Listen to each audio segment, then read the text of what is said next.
Hello प्यारे बच्चों, आपका स्वागत है मेरे चैनल में। आज हम हिंदी व्याकरण के एक महत्वपूर्ण टॉपिक समास और उसके भेद उदाहरण सहित एक एक करके जानेंगे।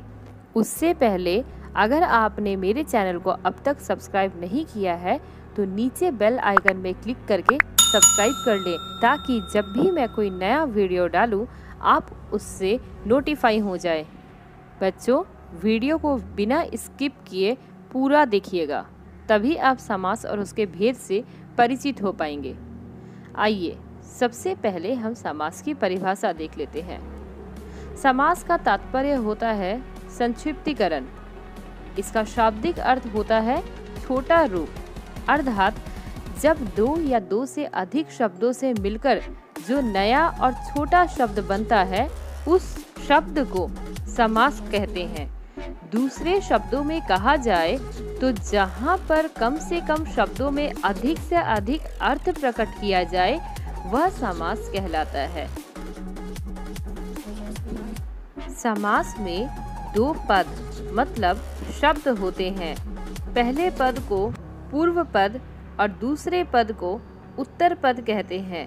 एक उदाहरण देखिए बच्चों, गंगा जल। इसमें गंगा पूर्व पद और जल उत्तर पद है। आगे हम देखते हैं कि समास के कितने भेद होते हैं और वे कौन कौन से हैं।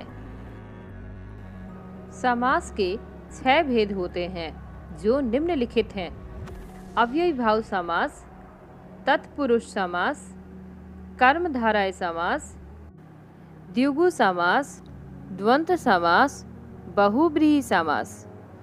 बच्चों, अब हम एक एक करके हर समास को उदाहरण सहित समझते हैं। हमारा सबसे पहला समास है द्वंद्व समास। जिस समास में पूर्व पद और उत्तर पद दोनों ही प्रधान हो, अर्थात अर्थ की दृष्टि से दोनों का स्वतंत्र अस्तित्व हो और उनके मध्य संयोजक शब्द का लोप हो, तो द्वंद्व समास कहलाता है। अब बच्चों, आप यहाँ सोच रहे होंगे लोप का मतलब क्या होता है।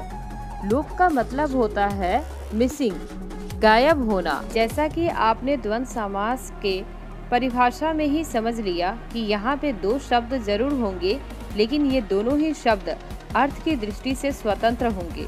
मतलब इनका अर्थ अपने आप में स्वतंत्र होगा या एक दूसरे पर निर्भर नहीं होंगे। उदाहरण देख लेते हैं बच्चों। माता पिता, माता और पिता। यहाँ पर माता और पिता को विग्रह करके लिखा गया है, जिसमें संयोजक चिन्ह का लोप हुआ है और के द्वारा इनको जोड़ा गया है। राम कृष्ण, राम और कृष्ण। भाई बहन, भाई और बहन। पाप पुण्य, पाप और पुण्य। सुख दुख, सुख और दुख। द्वंद्व समास को पहचानने का सबसे सरल उपाय है बच्चों, जब आप किसी भी शब्द के बीच में डैश देखेंगे या संयोजक चिन्ह देखेंगे, तब उसके स्थान पर जब उसको विग्रह करके लिखने को कहा जाए तो और लिख करके उसको विग्रह कर सकते हैं। चित्र में दिए गए उदाहरणों में आपने यही देखा कि संयोजक चिन्ह का लोप हुआ है और उसके स्थान पर और का प्रयोग हुआ है। आइए हम बढ़ते हैं अपने दूसरे समास की ओर, जो है द्विगु समास। जिस समास में पूर्व पद संख्यावाचक हो, द्विगु समास कहलाता है। पूर्व पद मतलब होता है बच्चों पहला वाला शब्द। पूर्व मतलब पहले, जो हमने शुरुआत में ही पढ़ा था। अब यहाँ पे कुछ उदाहरण से इसे समझने की कोशिश करते हैं। नवरत्न मतलब होता है 9 रत्नों का समूह। यहाँ पर 9 एक संख्या है। सप्तद्वीप 7 द्वीपों का समूह। त्रिभुवन 3 भुवनों का समूह। सतमंजिल 7 मंजिलों का समूह। इसे भी पहचानने का एक उपाय है बच्चों। यहाँ पर संख्या के बारे में बताया जाता है। संख्या मतलब होता है नंबर। उदाहरणों में आपने देखा 9, 7, 3, 7, सब के सब नंबर्स की बात हुई है। जब भी आपके सामने ऐसे शब्द आए जिसे पढ़कर आपको नंबर या संख्या के होने का बोध हो, तो उसे द्विगु समास कहते हैं। बढ़ते हैं हम अपने अगले समास की ओर। तत्पुरुष समास। जिस समास में पूर्व पद गौण तथा उत्तर पद प्रधान हो तत्पुरुष समास कहलाता है। दोनों पदों के बीच परसर्ग का लोप होता है। परसर्ग लोप के आधार पर तत्पुरुष समास के 6 भेद होते हैं। बच्चों याद रखिएगा कि तत्पुरुष समास के खुद में 6 भेद होते हैं। यह समास का ही एक भेद है, परंतु इसके अपने 6 भेद होते हैं। आइए उनको जान लेते हैं। तत्पुरुष समास के 6 भेद: कर्म तत्पुरुष, करण तत्पुरुष, संप्रदान तत्पुरुष, अपादान तत्पुरुष, संबंध तत्पुरुष, अधिकरण तत्पुरुष। चलिए जानते हैं कर्म तत्पुरुष क्या होता है।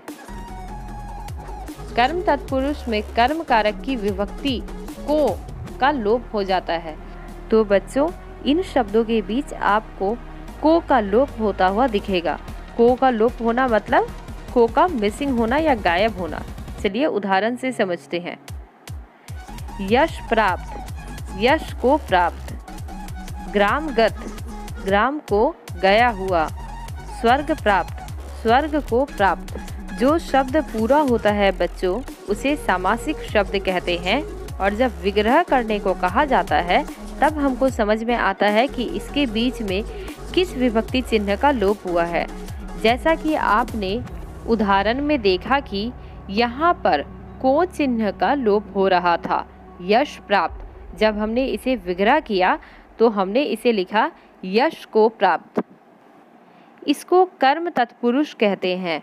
बढ़ते हैं हम अपने तत्पुरुष के दूसरे भेद की ओर, जो है करण तत्पुरुष, जहाँ करण कारक चिन्ह का लोप हो। जन्म जात, जन्म से उत्पन्न। मुँह मांगा, मुँह से मांगा।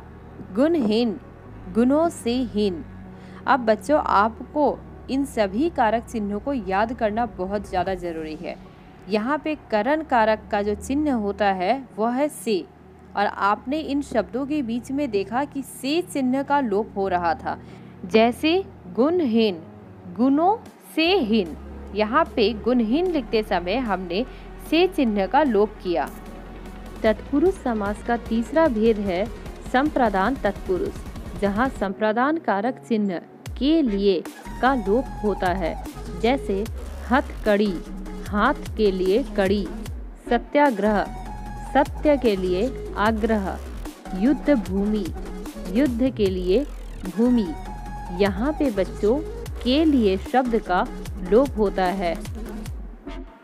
तत्पुरुष समास का चौथा प्रकार है अपादान तत्पुरुष, जहाँ पर अपादान कारक चिन्ह का लोप होता है, और अपादान कारक चिन्ह है से। उदाहरण देखें। धनहीन, धन से हीन। भयभीत, भय से भीत। जन्मांध, जन्म से अंधा। जब हम इन्हें विग्रह करते हैं बच्चों तब यहाँ पर से चिन्ह आता है। समस्त पद में आप देख सकते हैं से चिन्ह का लोप हुआ है। और समस्त चिन्ह या सामासिक शब्द का मतलब होता है जो पूरा शब्द होता है, जैसे धनहीन, भयभीत और जन्मांध। बढ़ते हैं हम अपने 5वें तत्पुरुष के भेद की ओर। संबंध तत्पुरुष, जहाँ संबंध कारक चिन्ह का, के, की का लोप होता है। उदाहरण में आप देख सकते हैं बच्चों। प्रेम सागर, प्रेम का सागर। दिनचर्या, दिन की चर्या। भारत रत्न, भारत का रत्न। याद रहे बच्चों यहाँ पे 3 शब्द का, के और की का लोप होता है। तत्पुरुष समास का आखिरी और छठा भेद है अधिकरण तत्पुरुष, जहाँ अधिकरण कारक चिन्ह में और पर का लोप होता है। आप उदाहरण में देख सकते हैं बच्चों। नीति निपुण, नीति में निपुण। आत्मविश्वास, आत्म में विश्वास। घुड़सवार, घोड़े पर सवार। यहाँ पर समस्त पद लिखते समय में और पर का लोप हुआ है।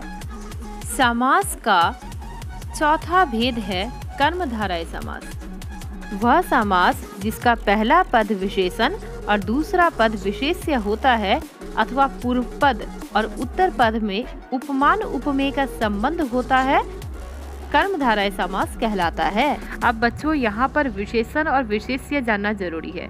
विशेषण मतलब होता है संज्ञा या सर्वनाम की विशेषता बताने वाले शब्दों को हम विशेषण कहते हैं, और विशेष्य मतलब होता है जिसकी विशेषता बताई जाए।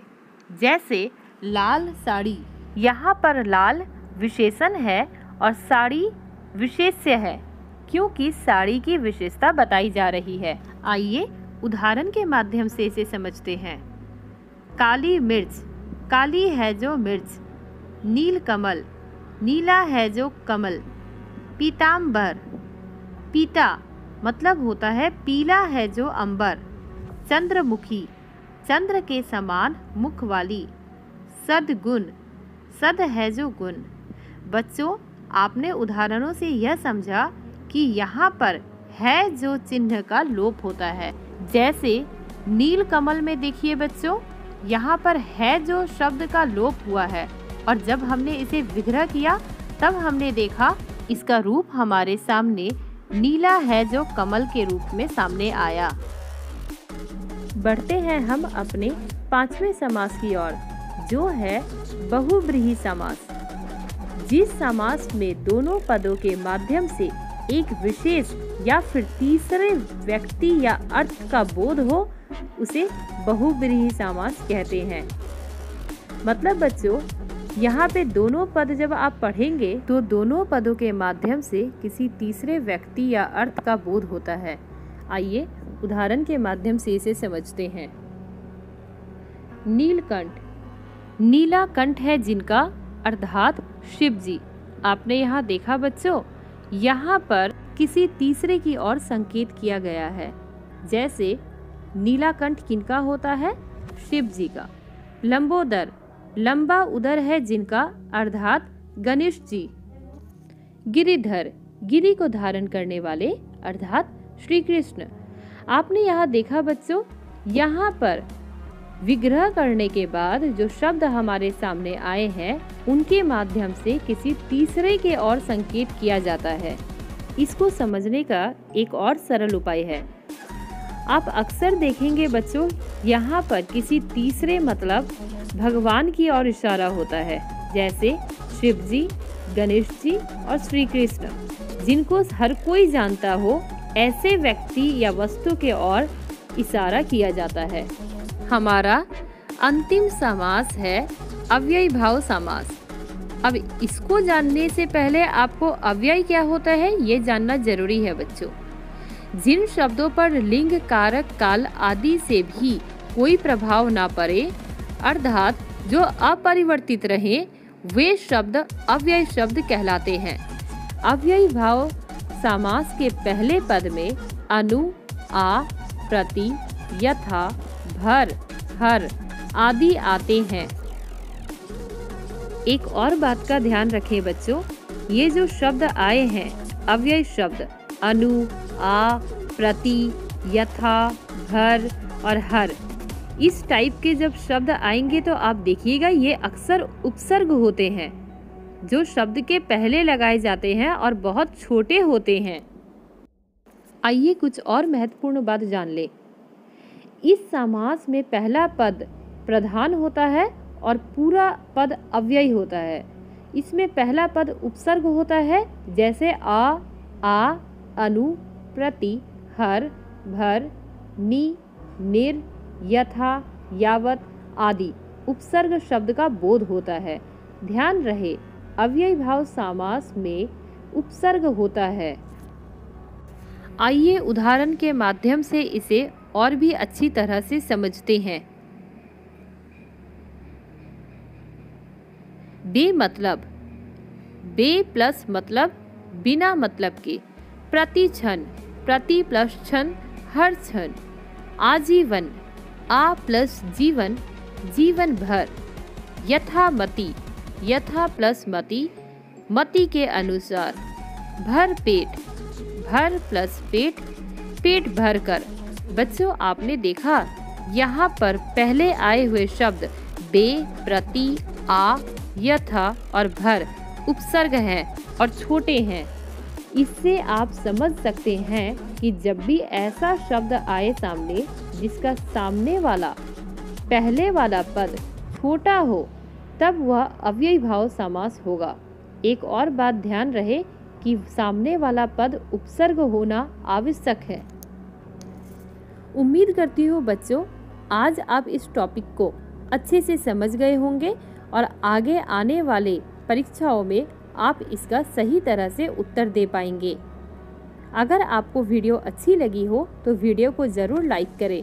धन्यवाद।